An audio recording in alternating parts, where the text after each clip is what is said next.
Ce moment de jeûne intervient après plusieurs révélations de Dieu à la prophétesse Maman Naomi sur la Côte d'Ivoire. Ce sera donc un grand temps de repentance et de supplication afin que Dieu fasse éviter à la Côte d'Ivoire tous les pièges du diable. Il débute ce lundi 16 mars sur toute l'étendue du territoire, dans toutes les églises MEPSI et prend fin le 12 avril prochain. Dieu a révélé des grandes choses.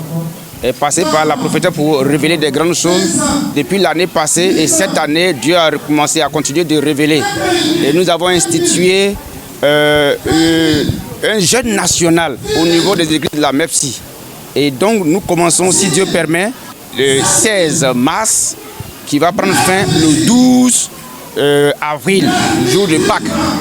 C'est par rapport à tout ce que nous avons posé comme acte, des choses que le Seigneur n'aime pas. La méchanceté, la haine, la jalousie, toutes ces choses ont attiré la colère de Dieu sur la Côte d'Ivoire. Aujourd'hui, quand nous voyons Sodome et Gomorrhe sont encore moins.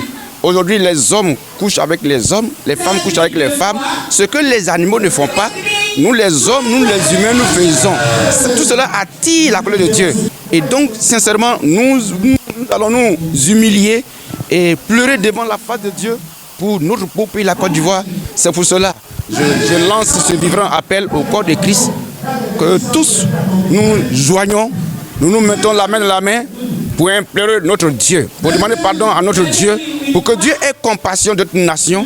Sans la paix de ce pays, nous, corps de Christ, on ne sera pas heureux. C'est pour cela que nous devons nous mettre ensemble pour élever la voix vers le Seigneur, pour implorer son pardon, pour qu'il ait compassion de cette nation, pour sauver la Côte d'Ivoire. Au cours du culte de ce dimanche 15 mars, ce jeûne a été introduit par une prière de confection et pardon conduite par l'apôtre Paul, président national des églises MEPSI. Les fidèles ont fléchi genoux pour implorer Dieu.